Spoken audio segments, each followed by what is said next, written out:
اللہ جل جلالہ کا کرم و احسان ہے کہ اللہ نے ہمیں زندگی میں ایک وقت کو موقع عنایت فرمایا اور ماہ شعبان ہمیں عطا کیا ہے، جس کے بارے میں امام الانبیاء صلی اللہ علیہ وسلم کے ارشاد گرامی ہے کہ شعبان کا مہینہ میرا مہینہ، رجب کے مہینے کو آپ صلی اللہ علیہ وسلم نے امت کا مہینہ قرار دیا ہے، شعبان کو اپنا مہینہ قرار دیا ہے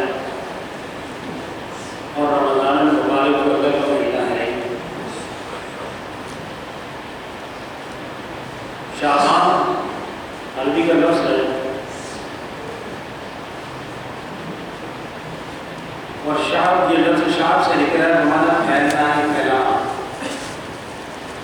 تو چونکہ شعبان کے اندر رب العزت نے خیر کو پھیلا دیا ہے امت مسلمہ کے لیے، اس لیے اس کو شعبان کہتے ہیں۔ امام الانبیاء صلی اللہ علیہ وسلم کے بارے میں حضرت عائشہ رضی اللہ تعالیٰ عنہا فرماتی ہیں کہ میں نے رمضان المبارک کے بعد کسی ماہ مبارک میں کسی مہینے میں بھی آپ صلی اللہ علیہ وسلم کو اتنے روزے رکھتے ہوئے نہیں دیکھا اتنے آپ صلی اللہ علیہ وسلم شعبان کو رکھتے ہیں۔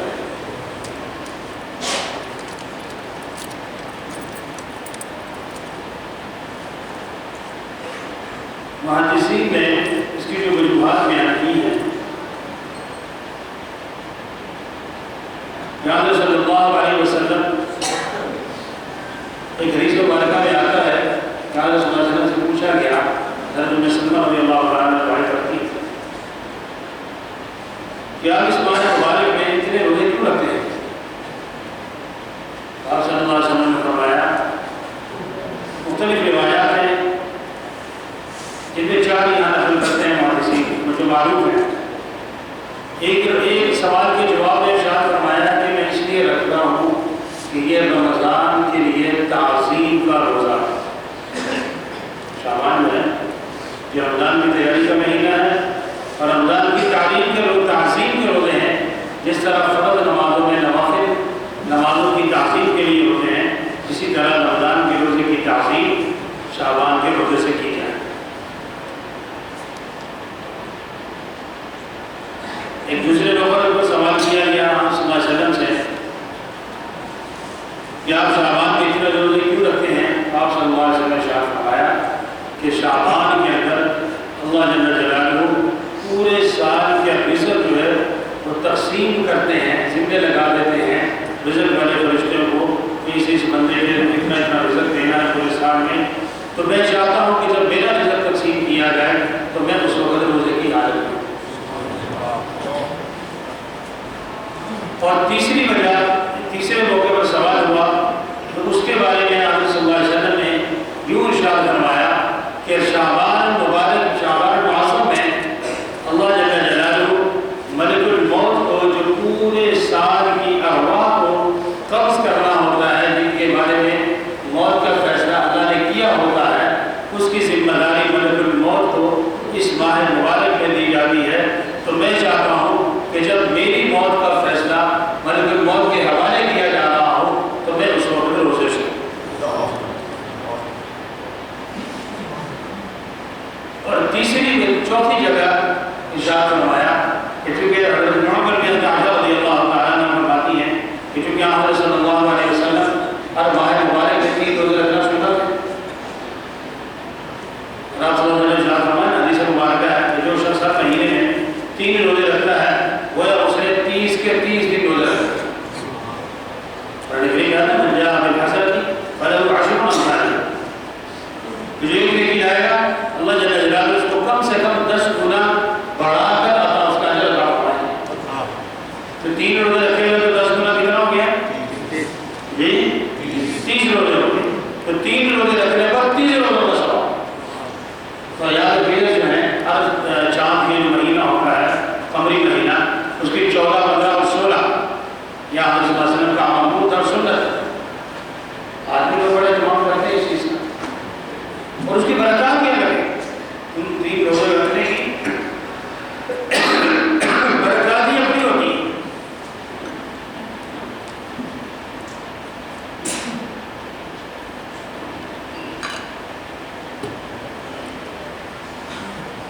تو جانا رضی اللہ تعالیٰ نے فرماتی ہے کہ چونکہ آپ صلی اللہ علیہ وسلم معمول میں یہ روزے رکھتے تھے 3 روزے، تو بعد دفعہ سفر کی وجہ سے وہ روزے نہیں رکھے جاتے۔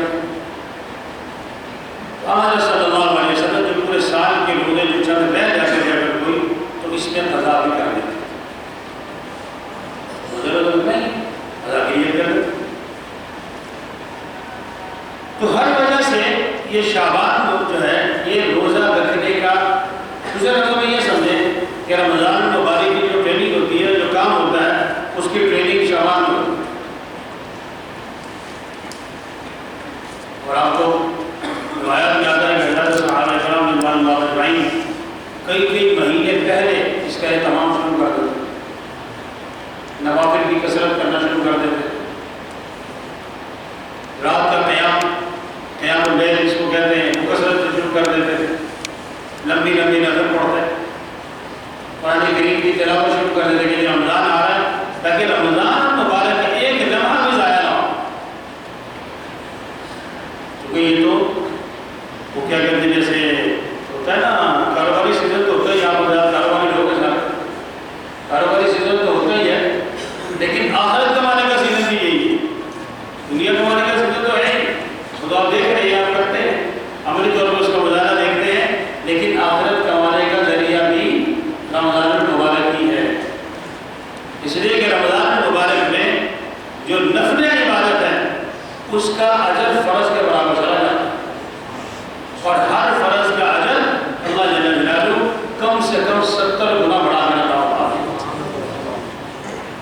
فرض 70 گنا بڑھ جاتا ہے اور نوافل جو ہے وہ فرض کے برابر چلے جاتا ہے۔ اب دیکھیں نا، ایک لفظ قرآن کریم کا کوئی پڑھتا ہے، رسول اللہ صلی اللہ علیہ وسلم نے ارشاد فرمایا، قرآن کریم کے جو شخص ایک لفظ پڑھتا ہے اللہ جل جلالہ ایک لفظ کے بدلے میں 10 نیکیاں عطا فرماتا ہے۔ اور ساتھ یہ الفاظ ارشاد فرمائے کہ میں نہیں کہتا کہ الف لام میم یہ ایک حرف ہے، بلکہ الف ایک الگ حرف ہے، لام ایک الگ حرف ہے اور میم ایک الگ حرف ہے۔ اب عام دنوں میں قرآن کریم کے ایک حرف پڑھنے پر 10 نیکیاں ملیں، اور رمضان المبارک میں جو پڑھیں گے تو پھر کیا ہوگا؟ 10 گنا ضرب دیں گے تو کیا ہوگا؟ 10 گنا ضرب دیں گے کتنا ہوگا؟ 1 کو 10 سے ضرب دیں گے کتنے ملیں گے؟ اور 10 کو 10 سے ضرب دیں گے تو ایک حرف کے بدلے میں 10 میں کیا، اور رمضان میں 70 سے ضرب دیں گے، رمضان میں 70 سے ضرب دیں گے۔ مطلب صحیح کہتے ہیں صاحب میں بھول گیا۔ تو رمضان المبارک میں عام دنوں میں ایک حرف کے بدلے میں 10 نے کیا، اور رمضان المبارک میں ایک حرف کے بدلے میں اس کو 10 کو 70 گنا بڑھائیں گے تو کیا ہوگا؟ 700 نے کیا ملے گی۔ تو کب ملے گی؟ جب ہم پہلے سے تیاری کر کے بیٹھے ہوں۔ یہ دیکھیں نا، آپ کا جوتوں والے کا سیزن آ رہا ہے، کپڑے والوں کا سیزن آ رہا ہے۔ یہ پچھلے دنوں ساتھی کے پاس بیٹھے ہوئے تھے، دسمبر کی بات ہے، کہتے ہیں جب تو لون کی تیاری شروع ہوگی، یار لون تو چلے گی بھائی، اب مارچ اپریل میں جائیں گے، انہیں کہا جی ابھی بنائیں گے تو مارچ اپریل میں بیچیں گے۔ تو جو عقلمند آدمی ہوتا ہے، جو سیاح آدمی ہوتا ہے، وہ وقت آگے بھی نہیں آگے بولتا، وہ پہلے سوچتا ہے کہ مارکیٹ میں اس وقت ڈیمانڈ کس چیز کی ہے، جو ہی ڈیمانڈ ہوتی ہے وہ پہلے اپنا اسٹاک جمع کر کے رکھتا ہے، ادھر سے گاہک آ جائے اس کے بعد سودا ہی نہ ہو تو پھر کاروبار نہیں بنتا، تو کاروبار نہیں چلتا۔ اور ایسے بندے کو آپ لوگ قادر بھی نہیں مانتے ہے نا، اس کو پتہ ہی نہیں ہوگا میرے گاہک مجھ سے کیا چاہتا ہے، میرے گاہک کو کیا دینا ہے، میں نے کس مہینے میں کس موقع پہ کون سی تیاری کر کے رکھنی ہے۔ کپڑے والے اپنی تیاری کر کے رکھتے ہیں، رمضان آ رہا ہے، عید آ رہی ہے، جوتے والے اپنی تیاری کر کے رکھتے ہیں،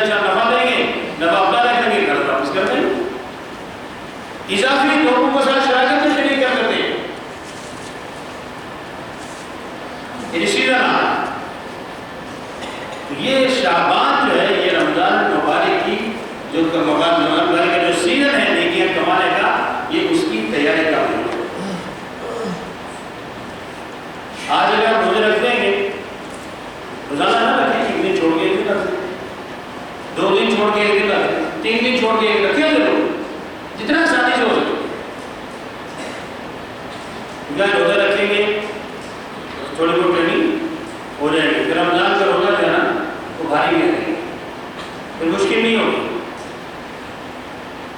آج ہم عشاء کے بعد نوافل پڑھیں گے تو پھر تراویح پڑھنا آسان ہوگا، پھر تراویح پڑھنا مشکل نہیں ہوگا، دل لگے گا تراویح میں۔ پھر رمضان میں یہ نہیں ہم پڑھیں گے کہ شہر کے کس مسجد میں کتنی جلد تراویح ہوتی ہے ادھر پہنچے، پھر ہم یہ سوچیں گے کہ آرام سے اچھی تلاوت کس مسجد میں ہوتی ہے وہاں جا کے نماز پڑھیں، تراویح پڑھنے کا مزہ ہے۔ کیونکہ یہ چیز معمول ہو جاتی ہے، آپ دکان پہ جا کے بیٹھتے ہیں، نئی دکان کھولتے ہیں، نئی جگہ پہ جا کے بیٹھتے ہیں تو پہلے 2-4 دن 10 دن تو دل نہیں لگتا، پھر جب پیسے آنے شروع ہو جاتے ہیں تو بڑا دل لگتا ہے، پھر بڑا دل لگتا ہے۔ یہی اعمال صالحہ کا معاملہ ہے۔ ابتدا میں شیطان جو ہے وہ بڑی قوت سے، بڑے زور کے ساتھ، بڑے شدت کے ساتھ روکنے کی کوشش کرتا ہے کہ یہ اللہ کا بندہ ہے، یہ کہیں نیکی کرنا چاہتا ہے، ہر طرح سے اس کے ذہن میں فتنہ فساد ڈالتا ہے، اس کا ذہن بدلتا ہے، جس سے میں تھکاوٹ آ جائے گی، قرآن پڑھنے لگے گا دل نہیں کرے گا، نماز پڑھنے لگے گا، کوئی نہ کوئی ایسی بات دل میں ڈالے گا، بندہ نماز چھوڑ کے نفل چھوڑ کے دنیا کے کام لگ جائے گا۔ قرآن پڑھ رہا ہے، پڑھتے پڑھتے کوئی ایسی تمام بات آئے گی، قرآن بند کیا خون شروع ہو گیا۔ یہ سارے شیطان کے ہتھکنڈے پوری چاہتا ہے کہ بندہ کوئی نیکی کا کام کرے۔ ہم نے شیطان کی کمر توڑنی اپنے اعمال میں لگ کے، اور وہ تبھی لگیں گے جب پہلے سے اس کا اہتمام ہوگا۔ اب اہتمام کریں گے تو رمضان کے بعد میں جیسے میں نے عرض کیا کہ پھر تراویح پڑھنے میں مشکل نہیں ہوگی۔ رات کو اگر نوافل شروع کر دیں، عشاء کے بعد صلاۃ التسبیح کے تمام شروع کر دیں رمضان، تو اس کا کوئی تو کرنا نہیں، رجوع کے بعد صلاۃ التسبیح پڑھ لیں، کچھ دیر تلاوت کریں، پھر دیکھیے رمضان میں جو ساتھی اس سے تمام لوگ کرتے ہیں اور جو کرتے ہیں نا ان سے پوچھیں کہ رمضان کا کتنا مزیدار شاندار ہوتا ہے۔ جیسے میں نے عرض کیا کہ صحابہ کرام رضوان اجمعین یعنی 6 مہینے وہ انتظار میں رہتے تھے، تیاری کرتے رہتے تھے کہ رمضان مبارک آ رہا ہے، اور جب رمضان گزر جاتا تھا تو 5 مہینے اس غم میں رہتے تھے کہ رمضان چلا جائے۔ اور اللہ تعالیٰ ہم سب کو معاف کرے۔ آج ہماری عادت یہ ہے کہ جو مدد میں سامان چڑھ گیا ہے، جو رمضان آ رہا ہے، ہم سو بڑے ہوتے ہیں، یہ کیا ہوتا ہے رکھنے پڑے تو آپ کو تراویح پڑھنی پڑے، یہ ہماری عادت سچی بات ہے، ہماری بالکل آتی ہے۔ ہاں اللہ تعالیٰ نے شاد و نازنین کا وہ لوگ جو بڑے مقدر والے ہیں، بڑے خوش نصیب لوگ، کچھ لوگ آج بھی اس دور کے اندر بھی رمضان کے انتظار میں کب شروع ہو رہا ہے، ایک ایک دن انتظار کی شدت سے انتظار میں ہے کہ کب رمضان شروع ہوگا اور کب رمضان کے انوارات اور رمضان مبارک کے برکات کب کٹی شروع کریں گے۔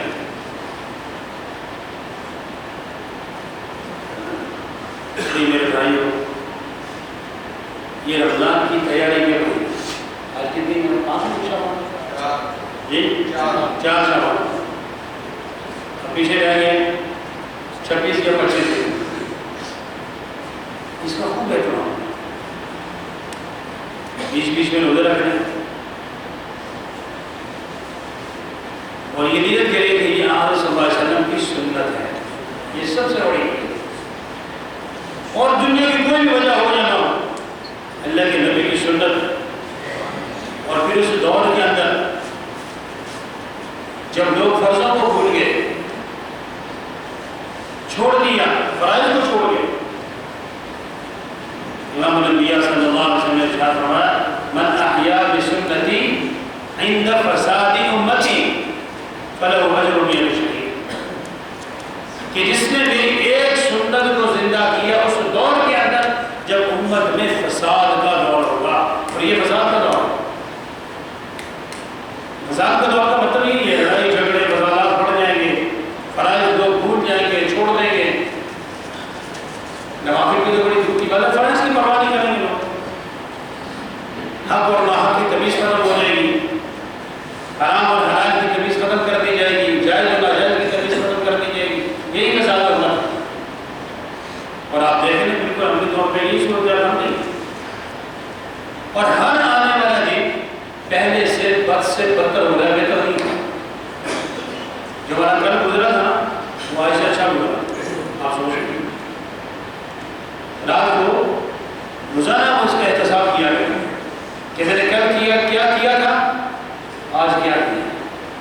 اور کل میرے دل کون کون سے اچھے کام جو میں کر گزرا تھا، آج کون سے کام تھے جو مجھ سے نہیں ہو سکتے.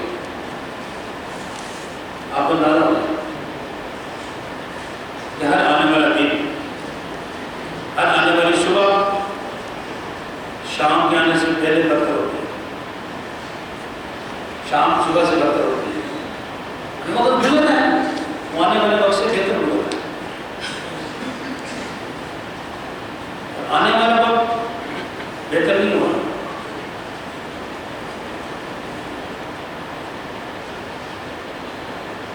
تو یہ اس کی وجہ کیا ہے؟ ہم نے بہتری کی طرف بڑھنا چھوڑ دیا، بہتری کی کوشش کرنی چھوڑ دی.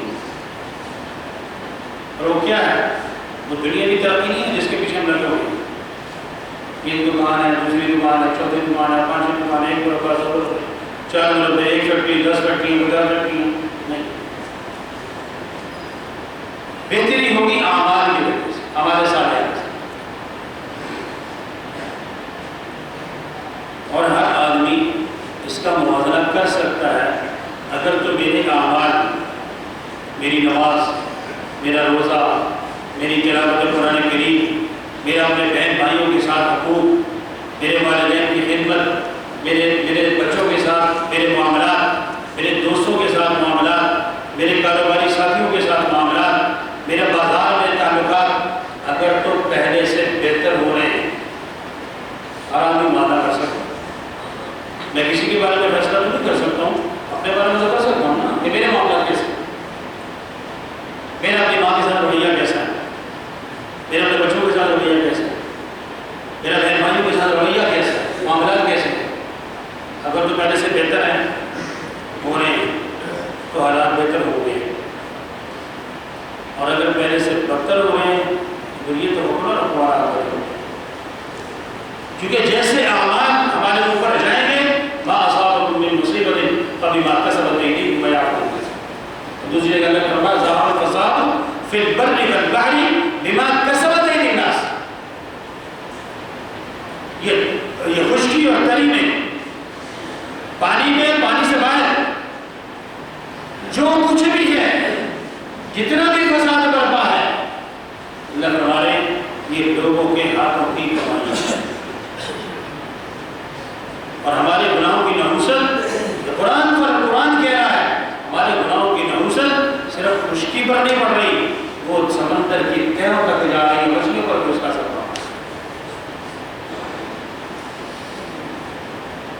جب بندہ نیک عمل کرتا ہے تو سمجھ آیا حدیث مبارکہ میں آتا ہے بشمار حدیث کہ سمندر کی مچھلیاں بھی اس کے لیے استغفار کرتی ہیں. اور جب بدعملی کرے گا تو اس کی نحوست سمندر کی تہوں پر لے جائے گی. ہم کیا کہتے ہیں؟ شیطان نے ہمیں دلیل دے دی، یہ سارے دلیل نے بیان کرنے میں کڑا سامان ڈال گئے. یہ شیطان نے دلیل دے دی میرے بھائی. اگر کوئی ساتھی میرے غلط کرنے میں مجھے نشاندہی کر دے تو بھی آپ نے غلط کیا ہے، آپ غلط کر رہے ہیں. تو میں نے یہ نہیں کہنا، یہ میری سوچ بن چکی ہے. میں نے یہ نہیں کہنا اچھا بھائی تیری مہربانی ہے، آپ نے میری نشاندہی کر دی، اپنی اصلاح کر. جو بندہ میری اصلاح کر رہا ہے، میری غلطی پر نشاندہی کر رہا ہے، اس سے بڑا دنیا میں میرا موصف کوئی نہیں ہے.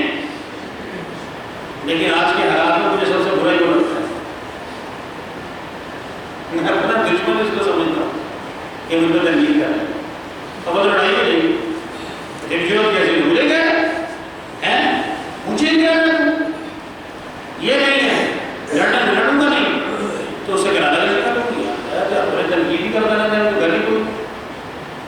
حالانکہ وہ سب سے بڑا محسن ہے جو تمہیں غلط سے روک رہا ہے. یہ احساس اس وقت ہوگا جب آپ کو ہو جائے کہ کس نے غلط سے روکا تھا اور کس نے غلط سے تنقید دی تھی، شاباش کی.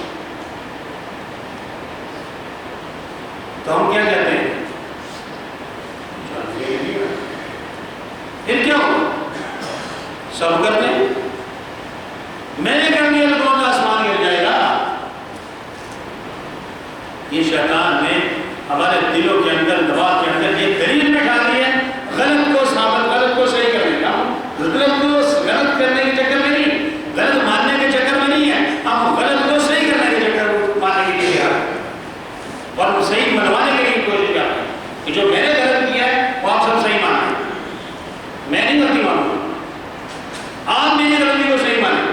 میں چکر ہوں، اس سوچ کو بدلنا پڑے گا، اس سوچ کو بدلنا پڑے گا، ہمیں غلط کو غلط ماننا پڑے گا، غلط کو غلط مانیں گے تو اللہ جل جلالہ صحیح صفت ضرور عطا فرمائے گا، لیکن آپ غلط کو غلط نہ مانیں۔ ایک بندہ سفر کرنا ہے لاہور کا، مثال اس کا بات ختم کرتے ہیں، میں نے جانا ہے لاہور اور میں چل پڑوں ملتان کی طرف، ہوٹل میں چڑھ جاؤں، رخ میرا ہو مغرب کی طرف، اب سارا شہر کہے کہ جناب آپ تو کہتے ہیں لاہور جائیں، میرا لاہور جائیں، وہ نہیں بھائی لاہور اس طرف جائے آپ مسجد کی طرف، کیسی بات کرتے ہیں؟ وہ بھائی میں لاہور جا رہا ہوں، میرا مغرب کی طرف، تم کس نے مجھے کہہ رہے ہو؟ تو میں کبھی لاہور پہنچوں گا۔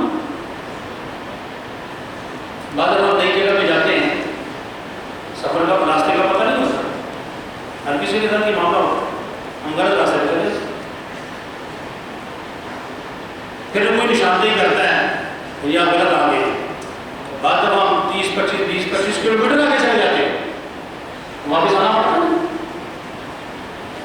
واپس آتے ہیں کہ جہاں سے غلط ہوا تھا وہیں سے درست کریں گے، جس چوک سے غلط اڑے تھے اسی جو صحیح منزل پہ پہنچنے کے لیے اسی چوک میں آنا پڑے گا، اسی پوائنٹ میں آنا پڑے گا، اسی راستے میں آنا پڑے گا جہاں سے غلط ہوا تھا۔ اگر ہم یہ کہیں کہ نہیں جی جو 20-25 کلومیٹر سفر کر رہی ہے ادھر سے کوئی منزل کا راستہ تلاش کرو تو وہ وہاں سے منزل کی زندگی پہ بڑھ جائے گی۔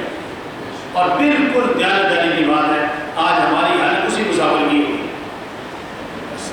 ہم نے جہاں سے غلط شروع کیا تھا وہاں واپس جانے کے لیے ہم تیار نہیں ہیں، لیکن ہم کہتے ہیں کہ آگے سے آگے بڑھتے جائیں، اسی کو ہم ٹھیک کر رہے ہیں تو ہم بھٹک گئے، بالکل بھٹک گئے، اور ساری زندگی بھٹکتے رہیں گے، ہمیں منزل نہیں ملے گی۔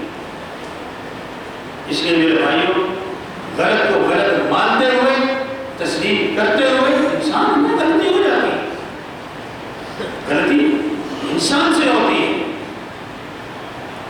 لیکن جو غلطی کو تسلیم کر لیں اور اپنی غلطی کو تسلیم کر کے دو آنسو ندامت کے بہانے اللہ مجھ سے غلطی ہو گئی، اللہ میں آئندہ نہیں کروں گا، مجھے معاف کر دے، تو اس جو سچے دل سے دو آنسو بھی نہ بہائے، صرف دل کے اندر ندامت پیدا کر لے، ہمیں نام نبی صلی اللہ علیہ وسلم نے اس کے لیے تصدیق کی مہر لگا دی ہے، التائب من الذنب کمن لا ذنب لہ، جو سچے دل سے توبہ کر لے اللہ اس کو ایسے صاف کر دیتے ہیں، ایسے پاک کر دیتے ہیں جیسے اس نے کبھی کوئی گناہ کیا ہی۔ سبحان اللہ، یہ ہے ہمارا وہ پہلے ایک جو راستہ ہے جس پہ ہمیں پہنچنا ہے، جہاں سے ہم نے غلط شروع کیا۔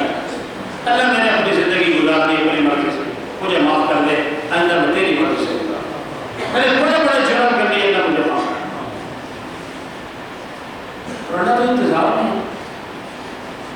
یار بڑی بڑی لڑائیاں ہوتی ہیں، آپ کی زندگی کی باتیں، ملک صاحب ماشاء اللہ میں بڑے تجربہ ہے، جو سیاسیات میں قتل تک بھی، قتل کی معافیاں ہوتی ہیں جب کوئی بندہ آگے معافی مانگ لے، ہوتی اچھا بعد میں ایسا ہوتا بڑی دشمنی ہوتی، بڑی لڑائی ہوتی ہے، پرچے ہو رہے ہیں، گرفتاریاں ہو رہی ہیں، مارا ماری ہو رہی ہے، وہ بندہ پہلے پنچایت کرنا کہتا ہے جی مجھے معاف کر دے، معاف کر دے، تو جو مؤثر لوگ ہوتے ہیں نا، دوسرا بندہ جو اعتراض کرے تو کیا کہتے ہیں؟ اچھا ٹھیک ہے، انہوں نے معافی مانگی تو پچھلی گھر کرنا ہے، ہوتا ہے وہ کیا کہتے ہیں؟ بندہ کہتے ہیں بھائی، بندہ جو ظالم ہے،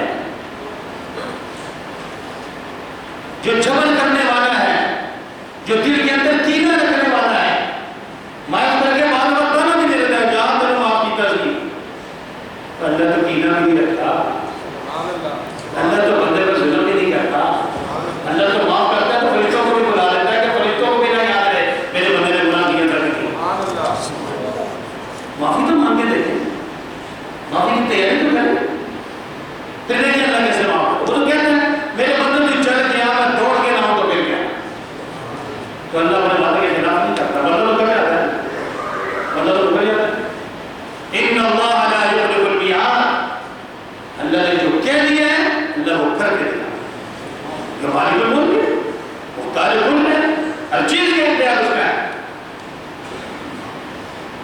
تبارک الذی بیدہ الملک وہو علی کل شیء قدیر، اس کا نام وہ برکتوں والی ذات جس کے ہاتھ میں ہر چیز کی طاقت، حکمرانی، قدرت، ہر چیز اس کے ہاتھ میں. وہ کہہ رہا ہے کہ میرے بندے معافی مانگ کے تو دے، پھر معاف کرنے کی امتحان نہ کر دوں تو کیا. یہ حدیث قدسی ہے، اللہ خود فرما رہے ہیں کہ معافی مانگ کے تو دے، معاف کرنے کی امتحان نہ کر دوں تو پھر کیا. اب پھر بھی معافی نہ مانگے تو بھی اپنی ہی کم قسمتی ہے میرے بھائی. اللہ جل جلالہ ہم سب کو شعبان کے اندر رمضان المبارک کی پوری تیاری کرنے کی، اہتمام کرنے کی، اور اللہ کو یہ جو ہم نے ناراضگی کے لیے دیکھا نا، جو کرونا جانے نہیں چھوڑ رہا. 2 سال پہلے کسی نے سوچا تھا اس بیماری کے بارے میں؟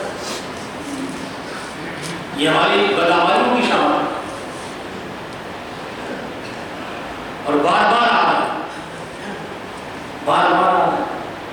پوری دنیا سے متاثر ہے، پوری دنیا. پتہ نہ لگے، سیاسی باتیں چھوڑ دیں، ان کے پیچھے نہ لگے. وہ کہتے ہیں یہ کروا رہے ہیں، وہ کہتے ہیں یہ کروا رہے ہیں، کوئی بھی نہیں کروا.